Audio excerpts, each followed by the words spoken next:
Welcome back, everybody. I'm your host, Matteo Guthrie. It's like you're announcing a WWE match. Sunday. It could be monster trucks, one of the two. There's really no in between here. Yeah. Well, welcome back, everybody. This is the Your Next Film podcast. I am your host, Zachary Koch. I'm your co-host, Matteo Guthrie, and this is a podcast for creatives, by creatives. Yeah, by two creatives. Two creatives. That joke is so dumb. I brought it back. Can't pull it off. I have to do it. You didn't. Why are you doing this? So what are our topics for today? Our topics for today in this podcast meant to inspire, to empower, and to, third thing I forget, young professional creatives. Our podcast topic for today is why you should make movies now. Like right now. Right now. Go out there.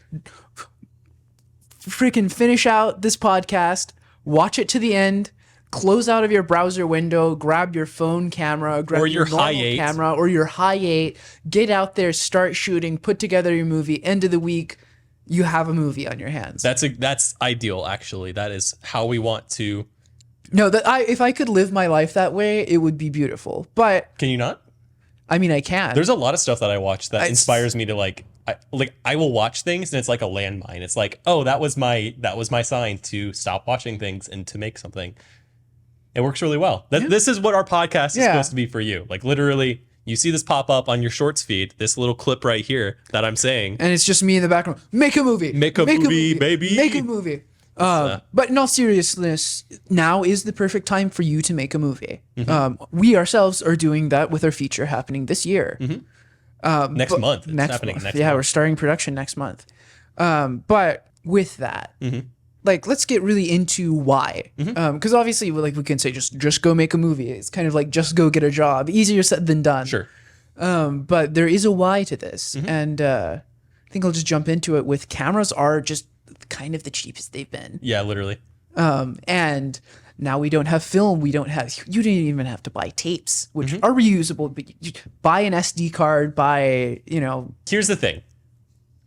Is it the best time to make a movie? Absolutely. This is the best time to be a filmmaker for reasons that we're going to get into. But even if it wasn't the best time to be a filmmaker, you don't need us to tell you that cameras are cheap or that editing software is like extremely accessible and that you can make a film by yourself because cameras have great autofocus now. All topics, foreshadowing here. It doesn't matter. Like, now is the best time to get into it because you want to get into it and there's no reason to wait, period. Moving on to kind of the first segment of this, which is about cameras specifically. You're right. Cameras are extremely affordable these days. And good quality, too. Amazing quality, yeah. And I don't know, did you have anything specifically to say about cameras before I just completely dominate the camera portion of this? I'm good. I know you're, like, champing at the bit here. But, like, you have a day job. I have a day job. There's like a lot of barriers to entry just with time. Sure, which we talked about in other episodes. But with cameras specifically, you don't have to really save up for this cinema camera anymore. I mean, obviously, like, it's not necessarily like something that just anybody can go out and, spend like the cash in their wallet on. Sure. Because some of them, some good quality cameras are a few $100s at least. At least, yeah. But at the same time, like, it won't put too hard of a dent into a paycheck to get something that's decent quality. Sure. And so to that, I'm saying there's not an excuse. It's not, oh, cameras are too expensive. Because frankly, you can shoot a movie on an iPhone and it's fine. Now, Zach, I'm pulling the lever and the gates are like, let free. Go ahead. Just be free. Like, now's your opportunity. I'm letting you run around in the yard a bit. Thank you. Well, yeah, no, cameras are extremely affordable. I will give you a few pieces of advice, like things you should be looking for if you are looking for a camera to make movies with. Number one, you're right. There's no excuses. Now is the best time to make a movie, not next week, not next month, not next paycheck when you can afford a proper camera. Now is the best time to make a movie. And so the best thing to use is the thing you already have. iPhone is great. Just use that and then maybe buy a camera next week. But shoot something in the meantime, right? I don't want to lose the urgency here as I start to recommend gear that you might have to save up a little bit for. Or like a really nice tripod. Or even if you could like order a camera, you watch this podcast and I'm going to give you some specific camera model recommendations that are extremely accessible. You're going to watch this podcast episode. Even if you placed an order right now, it's not going to be here for a week, maybe 2 weeks. I know Amazon's pretty fast. Well, you're not going to find these deals on Amazon, but sorry, Amazon. I know I'm one of your affiliates, but it just is what it is. eBay is better for used cameras. Nonetheless, you still have to wait. And I want there to be a sense of urgency here of like, don't wait, make something now. Make it now. Do it. Even if you do order one of these cameras, you should still make something today with what you have. Absolutely. But the first thing that I think I would sway you towards with regards to looking for a camera is buy older professional gear as opposed to newer budget gear. Because $1,000 is not a lot of money for a camera if you buy a newer camera. Oh yeah, like newer cameras are like you get base models for like 900 some places. Absolutely. Depending. Like let's see, even the Sony ZV-E10, that's like a $700 camera, APS-C, very popular camera for vloggers and content creators, but like pretty good image quality. It only shoots in 8-bit. That's not optimal. Super 35 APS-C sensor. It's not small by any means, but it's definitely not full frame. You get, 50% bigger image size if you go with a full frame camera. There are limitations there to be had. And $700 is a pretty big chunk of change. I mean, frankly. And let's see, budget Panasonic camera would be like the S5, which is why I would push you towards the S5. But that's like 1800 new. Yeah. Great deals on that to be had, actually. But I personally, if you told me to drop that on a camera tomorrow, I would be like, well, yeah, it's not possible. I had to get my hot water heater fixed like yesterday. Like that's just not in the cards, or maybe I just want a little bit of cushion in my bank account. But in the meantime, you've got your phone. You've got, I don't know, you go to an estate sale and you find a pretty nice one. You've got, and I think this is the part where I'm going to let you out in the yard again to list. Oh yeah, sure. But you've got like eBay full of great deals on used cameras. So many. So Zach, tell me, what are great deals on used cameras? Like specific models? Yeah, give me like top 5. Top 5. Okay. Number 1, GH5. I used to have a GH5. Really, I wish I still had the GH5 because it's just a great little camera. The man's addicted to selling gear. Not anymore. I've learned my lesson. I've broken him of it. Well, I don't know if I'm trying to break him of it. I can't afford to just do that anymore. When you're constantly getting new cameras, this is a little side note. When you're constantly buying new cameras, it hurts your workflow bad because you have to learn the new camera. You're not as used to like how the files look, how to expose for it. There's also like the handoff time between I sold this camera and then it's like on its way to the person who bought it, and then I have to get paid and then buy a new camera, and like that could be a 3-week process before I have like a new camera in my hands. And not feasible to just like constantly be buying and selling cameras if you're trying to make things a lot. Which we're trying to. Well, I am, yeah. Yeah. So tell me about the GH5. Okay, so the GH5 was one of the most popular cameras it came out in 2017, but it was one of the most popular cameras for documentary filmmakers and content creators. Just basically, it could do anything that you threw at it. A lot of people shot music videos on it. A lot of people shot documentaries on it. A lot of people shot YouTube videos on it because it was just a jack of all trades. And I wouldn't even say master of none because, especially for the time, you had a camera that could shoot 4K 60, had some of the best image stabilization in the game, was fully weather sealed. I mean, there really were plenty of things you could say it was a master of. And when it came out, I think it was around $2,000, which was a steal. Yeah, that's still a really good price for a new camera. The image quality was incredible. It was one of the few cameras on the market at that time that could shoot in 10-bit. So you basically have this thing called bit depth. And bit depth is the amount of shades that you're recording. So 8-bit color is 256 shades of red, 256 shades of green and blue. 10-bit color is exponentially greater fidelity because it's, I think, around 1,000 shades of each pixel. Red, 1,000 of red, 1,000 of green, 1,000 of blue. And then 12-bit is even more insane. I think it's like 4,000. But 10-bit is the sweet spot because the problem with going anything lower than that is that you get this thing called banding. So if you're trying to record something that has a really fine gradient So for example, the sky. So Yeah. the sky is like, Lots of gradients up there. it's all blue, but it's like, this is a little darker blue. And then as you get closer to like the sun, it gets like kind of lighter. If you were to film that with an 8-bit camera, you'll see like harsh lines. Oh yeah, it yeah. can't You film see that those on gradient. like on stuff on YouTube. Sometimes it's just compression, but sometimes it's like not Most of it's compression. banding though. Yeah, it 'Cause is- it the is compression banding. would make it look a little differently. Although you might be on this, you might actually be right there. But that's called banding. And if you want to avoid it, you shoot higher bit depth. And so 10-bit is like the standard for professional cameras. Now, that's not to say that you can't get a really good 8-bit image. If we're shooting this podcast episode in 10-bit, but if we were shooting it in 8-bit, it'd probably look the same. So it's a very situational thing. Yeah. But all that We're not to shooting say, the sky. We're shooting two guys sitting on a couch. for sure. And talking about sometimes you'll movies. see banding on like the walls, but Yeah. like with the way we have the lighting set up, it's not Mm-hmm. complicated. It's pretty evenly lit. So that being said, it's situational, but it's going to be something you want. And additionally, having a greater bit depth means that you can push the colors more in post, which means more potential for color grading. It's very hard to color grade an 8-bit image, but it's much, much easier to color grade a 10-bit image. So why the GH5 is number 1 on my list of like most recommended cameras, although we probably should have started with number 5. No, I want to get to the good Let's stuff get the first. good stuff. I would say GH5 because it just does everything. It's got a flip out screen. It's amazing battery life. It's got it all. 4K 60. And I might be betraying that I'm the writer here, but we've used it on at least one of our projects, right? No. It was See what I know. It was an in-between camera. We used the G85. Oh, there Yeah. we go. So Okay. fun fact. Okay, so if you like our old film projects, which you probably haven't seen, but Choose a Wagon was shot 8-bit. Oh, yeah. Yeah. It was gorgeous. It was gorgeous. So gear doesn't matter in that sense. Yeah. It's, Use your iPhone for sure. Yeah. right now. Especially if it's an iPhone 15 Pro. Doing like the Truman Show ad read kind of thing.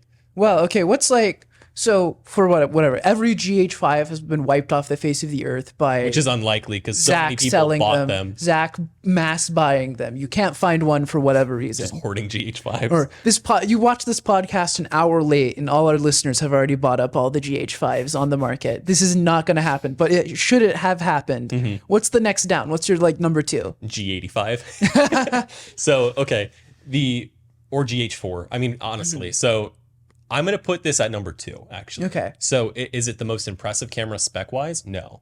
But it's a lot of the same versatility that you get from the GH5, but even cheaper than the GH5. So I mentioned the GH5 was $2,000 when it came out. You can easily find them for $500 or $600.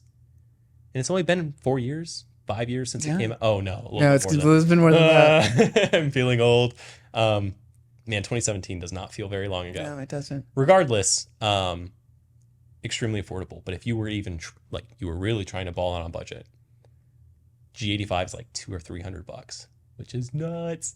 And it's 8-bit, but it's a lot of the same versatility as the GH5. So flip out screen, weather sealing, amazing image stabilization, and very affordable lenses. It's the same lenses as the GH5. So there's connectivity there. I would put that at number 2 just because of the price. I mean, it's so good. And the And colors we have are shot on a G85. Yes, we have most of our stuff.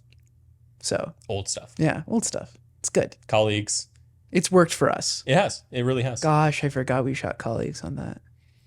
The visual difference. It might have been the G7. Okay, that might have been the G. very- Okay. same. The visual difference between colleagues and Choose a Wagon is like so extreme. But it wasn't the camera. It was not the camera. Yeah.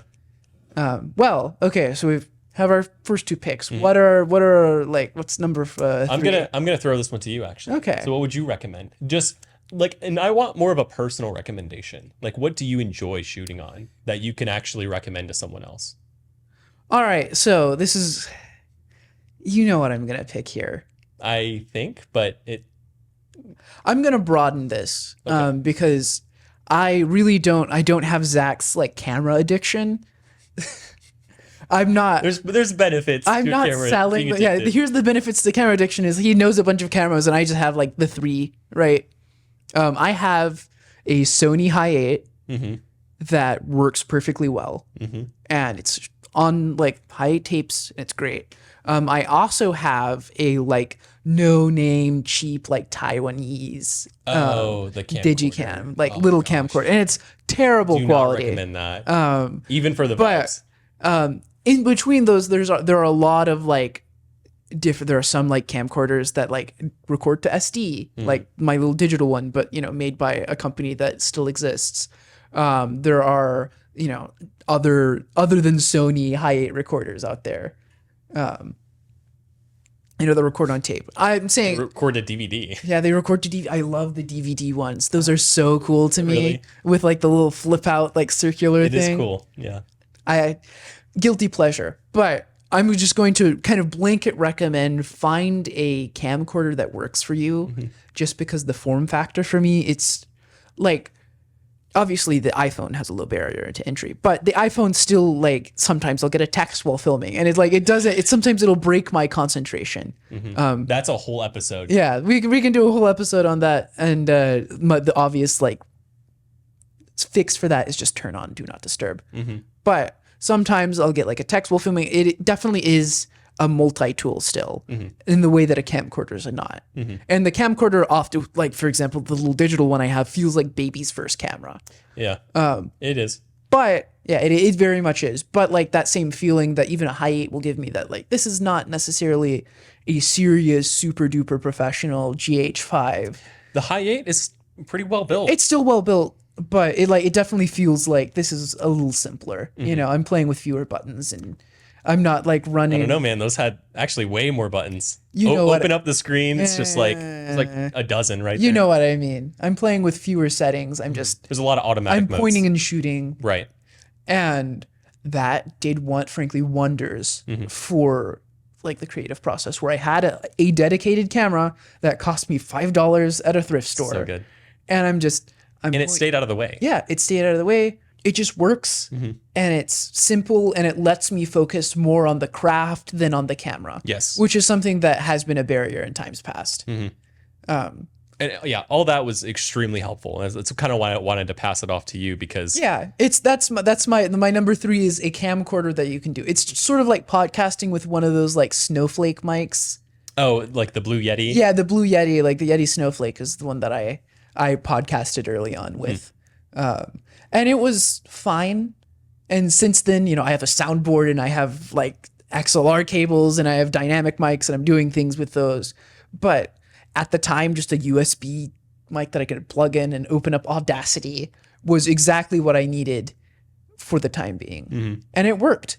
And that's what the camcorder does for me. Yeah, so my suggestion for number 3 is a camcorder.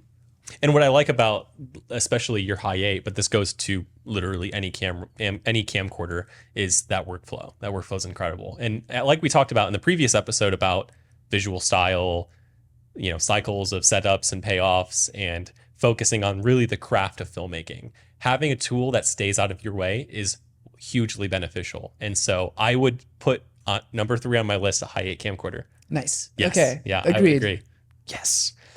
But like to that note, we've done GH5, which is kind of the best bang for your buck. You 100%. said it's like what, $500, $400, depending. I sent you some that were like $400 Yeah, the other day, and I was like, please buy these. And I was like, you didn't. I do not have the money for that right now. Gotta stretch. It was there's none that are that cheap right now, but if it you can still find deals on them, and For it's sure. really high quality. And then Amazing. the G85 right below that for fewer features maybe, but still like good value. it's gonna do what you need it to do. Is it Yeah. gonna last you the next 5 years? Maybe not. Not the same way, but it's still like it'll do what you For need. like quality and budget, that's Yeah. like number 2 for me. And then the camcorder for workflow. So what's your number 4? Number 4. Okay, so I'm gonna throw a bone to my documentary and like wedding filmmakers out there. Canon C100 Mark 1. So Have we shot anything on this? never. Okay. And I don't think we ever will. Only weddings. Only weddings, and well, I haven't shot any weddings on this. okay. But I actually, so my camcorder of choice was always the Sony FS5, but that's a little more pricey. I mean, that's closer to $1,000. The C100 is around $500 to $600. So I'm really targeting that price range, because there's so much that you can get for that, especially when compared to a $500 newer camera. And which is we're trying to make you go make a film right now. So C100, similar to the Hi8, workflow is incredible, but it gives you so much in terms of built-in ND filters. So fine control over your exposure. Gives you built-in XLR inputs for professional audio. So you can put a professional shotgun mic on it. You could actually, if we were filming on one, which we're not, we could run our dynamic mics directly into it. And that's like a great workflow. So it's great for the working filmmaker. If you need a professional looking camera that gets a pretty good image, that has just all the professional features for like, you know, a working corporate videographer or wedding videographer or literally anything, C100. The reason why this isn't higher up on the list is because GH5 is just so much better for the price. But, you know, it is a mirrorless camera, not a cinema camera, not a dedicated video camera. Still mirrorless. It still has that emphasis on photography if you did want to use it for that. Even though that wasn't its primary focus, it has an EVF, you know, and it looks like an SLR. G85, same thing, like budget and workflow. High 8 for just go shoot something and focus on the craft, because for, you know, again, for the price. But the C100 is lower because I know fewer people watching this are like, I need a camera recommendation for an interview setup. But for those that do, C100 Mark I is incredible. Also great image, but only 8-bit. So, Yeah. Which is fine. Actually, Canon has some of the best 8-bit codecs that you can get. Which brings us to the bottom of cameras that you should go. You should take this camera, you know, you get it next week or whatever, and you go make a film. Okay, 4 movies. Yeah, 4 movies or documentary. You know, documentaries still count. Sure. So That's tough. I have a few floating around in my head, but I take recommendations seriously, so I don't want to be too willy-nilly about just throwing something out I there. love to be willy-nilly. I know. Just throw it out. Ooh, I'm going to hate myself if I do it. I don't know if I can, but I want to. I'll give you a hint as to what it is. It's a camera I have bought and sold 6 times. Same camera 6 times. No, I like this because one. I have such a love-hate relationship with it. You like it? You want me to recommend it? It got the job done. It's very. You can recommend it the same way we. You can recommend it the same way we recommended the High 8. High 8. It's different. Actually, no, it's not. It's not? No, the High 8 workflow wise and like just stay out of your way wise. This camera is the antithesis to that. It is a pain in the butt. You're going to be focused so much on the gear when you're shooting stuff. It's the Blackmagic Pocket Cinema Camera Original. Okay, look, everyone loves the OG Pocket Cinema Camera. You know, I call it the OG. Just kidding. Everyone does. It was the first pocket cinema camera that Blackmagic made. I think it came out in 2012, and it's very small. It's the size of a point and shoot camera, but it can shoot internal raw video in full HD. So we were talking. Is that why we're recommending it? Yes, that's actually the only reason.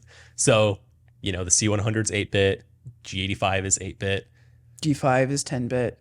GH5 is GH5 is 10-bit. Yeah, that's right. The only 10-bit camera on the list. The Pocket Cinema camera 12-bit. High fidelity, but it has the smallest sensor of all of these except for the High 8. But that's kind of like, we have our own reasons for putting that on the list. It has a tiny, tiny sensor, but you know, low light performance isn't great, but sometimes that grain kind of looks nice. Yeah. It's got a pleasing grain structure. I liked the grain in Whiskey Futures. That was shot on the Pocket Cinema camera. Yeah? Yes, it was. And it looked good to me until the I didn't add anything to it. Yeah. Until there's the infrared contamination, but oh, that was a whole thing. Okay, so a lot of professional cameras have IR cut filters, so they filter out infrared light. And if you use a really strong ND, which we were doing because we were shooting on f/0.95 lenses, and we were shooting wide open on the Pocket. It was camera. Like midday too, so there was unforgiving. We were rocking like 9 stops of ND. And so whatever small amount of IR cut is in the original Pocket Cinema camera just got totally overridden. Yeah. Take it from me. I'm a writer. Yeah, it was bad. We had to actually make the film black and white because of the IR contamination. Oh, no. We've never done that before. That was the first time. Was that our first black and white production? Oh, I see what you're saying now. No, because we did the documentary in 2020. That wasn't black and white. Yes, it was. No, it wasn't. No, it was just very like desaturated. Yeah, because it was a very cloudy day. It's winter. It was desaturated. Yeah. I will give you that. So Pocket Cinema. Never mind. Just kind of put a bow on this. Yeah. IR cut filter is not very good, so you have to be careful. Clearly. You have to use, and this goes for a lot of Blackmagic cameras actually, is you want to use specifically IR ND filters that the filter itself that's cutting light is also cutting IR light. Because the problem with ND filters, and the reason why infrared contamination is a problem, is because it's cutting back on visible light, but it's still letting the IR light pass through. And so you need a filter that cuts both, or you need a camera with a good IR cut filter. And Blackmagic cameras don't tend to have that. And so, to be fair, a lot of red cameras don't either, because it's expected that you use proper IR ND filters. But because it doesn't have built-in NDs, if you cheap out on the ND, you're going to have a bad time. And that's what we did. So that was an issue. But even the red Komodo has that problem, if you can even really call it a problem. I do have a full set of IR ND filters. It's never going to happen again. It's just... Never again. It can be something to worry about with the Pocket Cinema camera. Reasons why I hate it. Battery life is like last 20 minutes if you're lucky. Horrible battery life. I do remember this. I can deal with that because I can pack 12 batteries in my pockets and I'll just keep swapping them out. The form factor of that camera is wonderful and I will make it work. Except I can't because the rear display is awful. You can't see what you're doing on it. It's so dark. It's so low resolution, dim, I should say. Low resolution, so focusing is like really tough and you can't practically use it outside at all.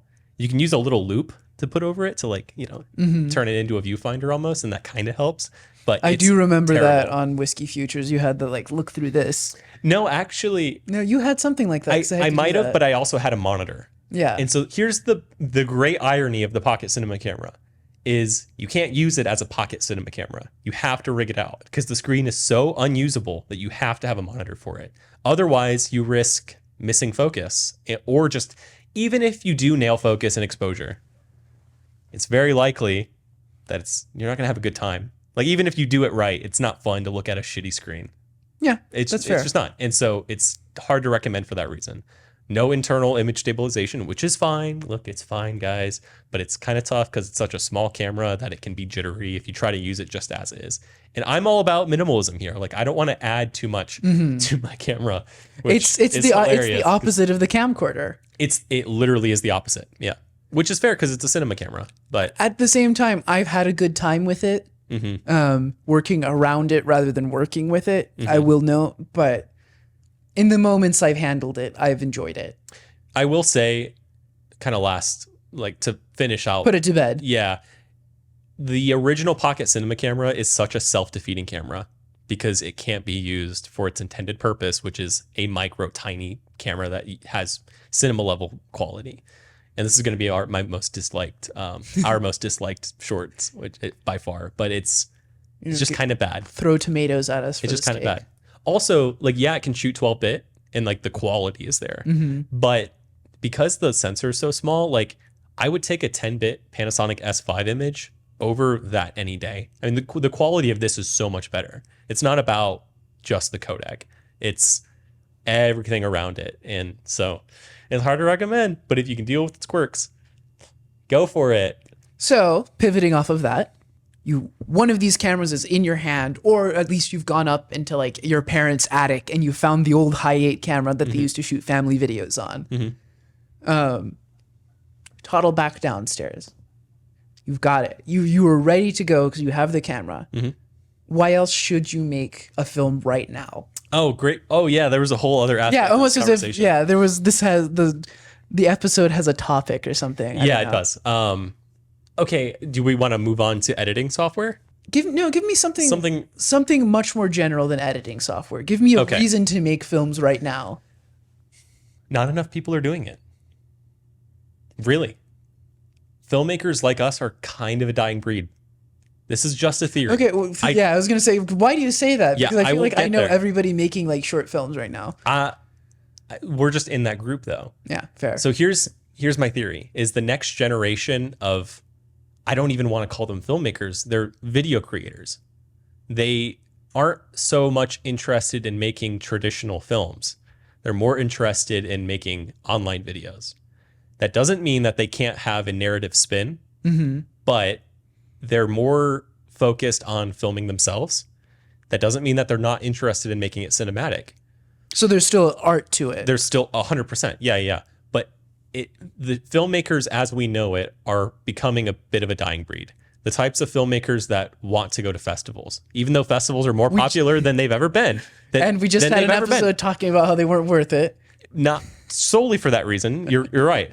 I'm not saying there's more filmmakers, traditional filmmakers today than there's ever been. That is correct. But I think we've hit the peak. I think we've hit a plateau because I think more people are interested in making content than making like, spending weeks on a production to just make one thing with actors doing things the old fashioned way. So the Instagram generation is killing filmmaking. a little bit. Put that in the title. Did Instagram kill film? Did Instagram kill movies? I don't know about this, or I don't know about that, but no, but you do kinda have see a what I'm point. saying? Yeah, there are a lot of artistic filmmakers, and I see them they're making like some of the best vlogs, like True. vlogs that put Casey Neistat's like, the peak of vlogging to shame. They're just not calling it vlogging. It's just content. Yeah. And I feel like, some of those people will eventually move into doing proper narrative work. For sure. But it very much is more lifestyle content than like straight up artistic, I'm would making still- a short film or a narrative or a full.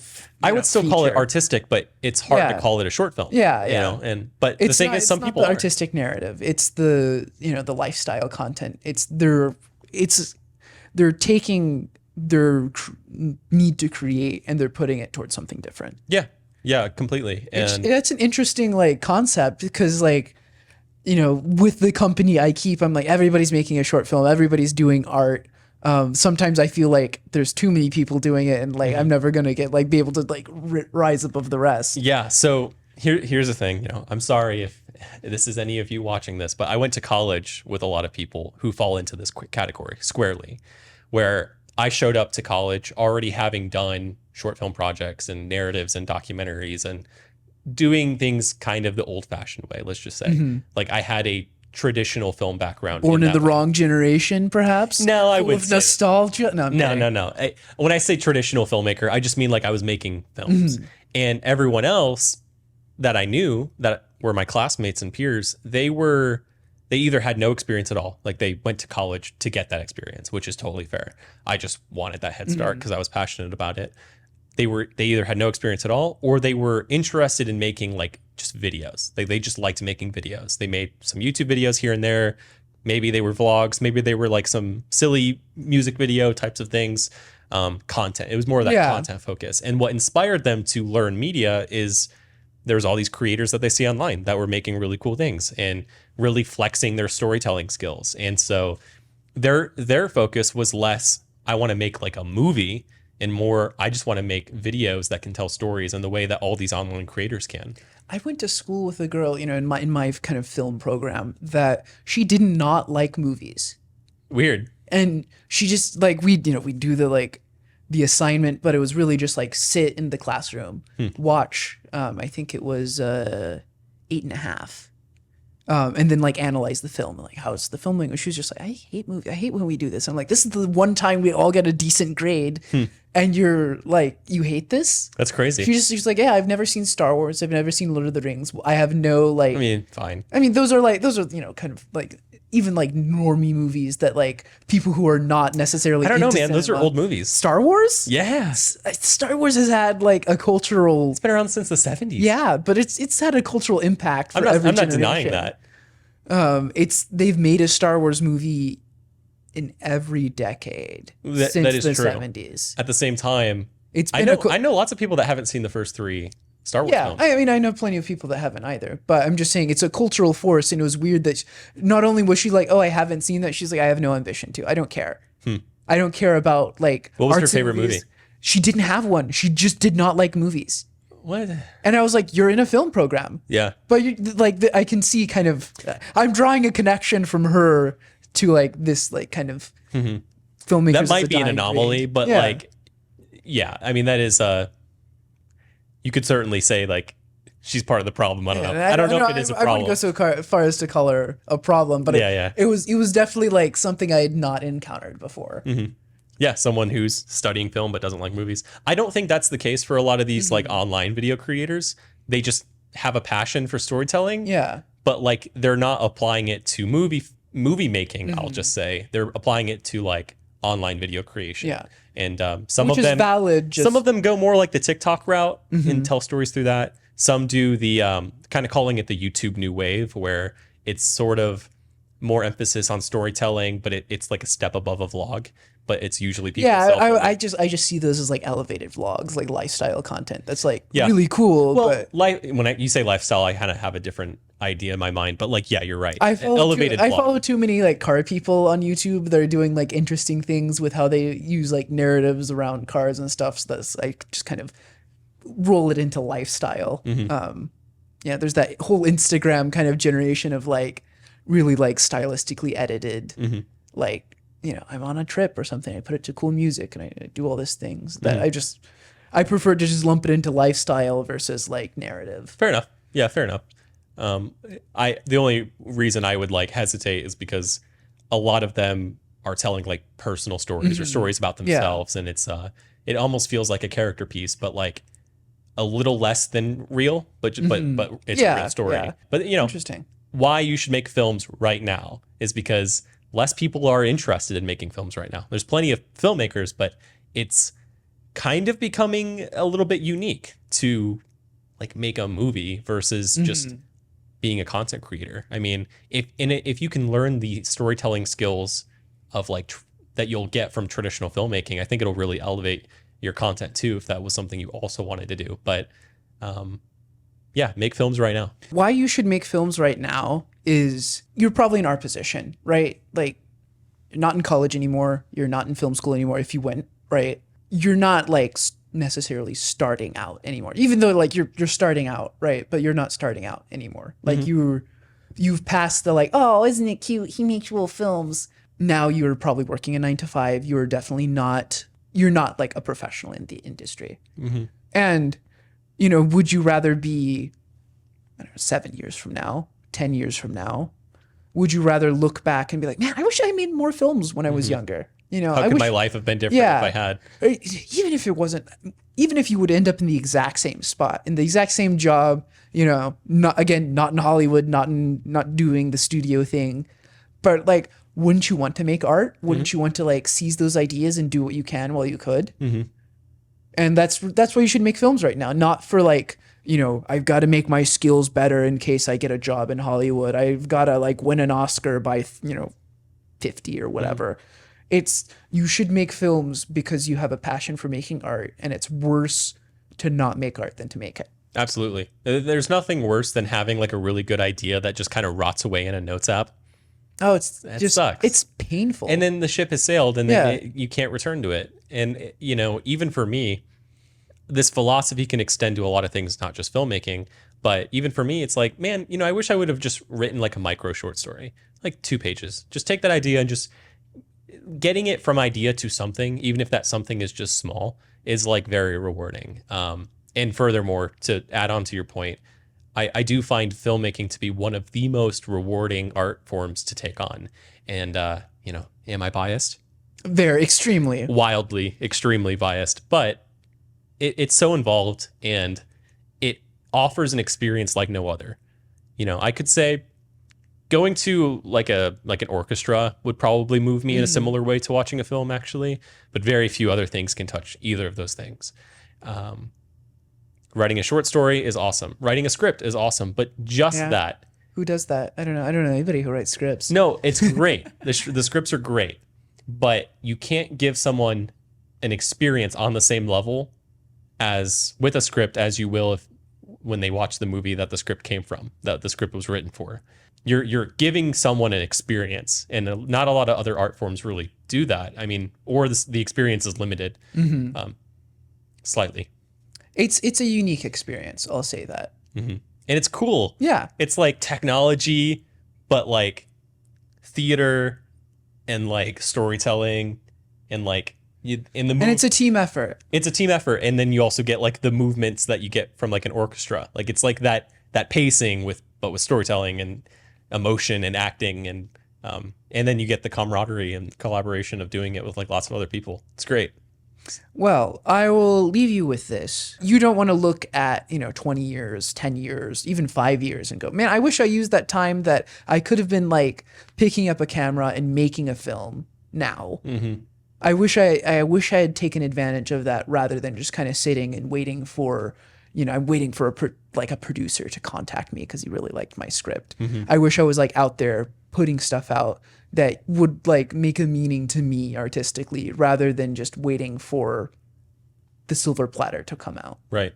And to add to that, I would say there's nothing that gives me more existential dread than wondering what could have been. It's like the everything everywhere all at once, like alternate realities kind of thing of like just that it's almost torturous, you know, wondering how could have things been different. And if you're in a place now where you're complacent, it's even worse. I mean, it's one thing if like you're successful in different ways and you're wondering like just for fun, like I wonder how my life would have been different if I had done this other thing. But it's different from being complacent, not doing the thing that you know you should be doing, which is probably making movies, and not doing that. We've established the kind of camera you need. Yeah. Which could be your phone camera. Mm-hmm. We've established the motivations, and we've established the fact that you should go make a movie now. So now the only thing left is to go make a movie now. Yeah, where's your excuse? If you have an excuse, put it in the comments and I will tear it apart. Yeah, put your excuses out there if you do. At which point we'll say it's nonsense. You could work around this. Right. Well, anyways, this has been the Your Next Film podcast.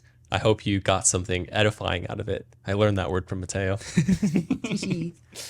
I hope this was informative and inspired you to make a film, a short, a feature, write a script, a microfilm. Make art. But I have been Matteo. And I've been Zack.